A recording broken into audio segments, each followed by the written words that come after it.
हा जो खेळ खेळायचा आहे यामध्ये आपण 2 विद्यार्थी निवडलेले आहेत। हा माइंड गेम आहे, यांच्या स्मरणशक्तीचा खेळ आहे। किती वेळ त्यांची स्मरणशक्ती आहे ते आपल्याला या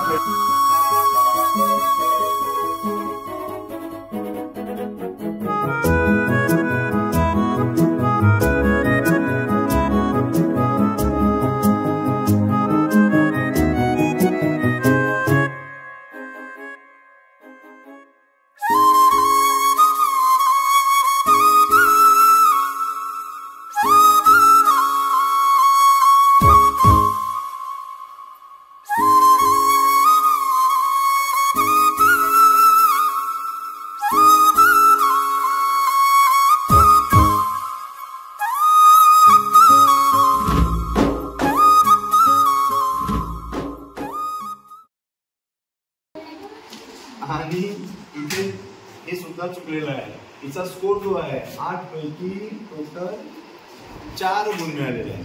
तर या खेळाचं विनर कोण ठरलेलं आहे?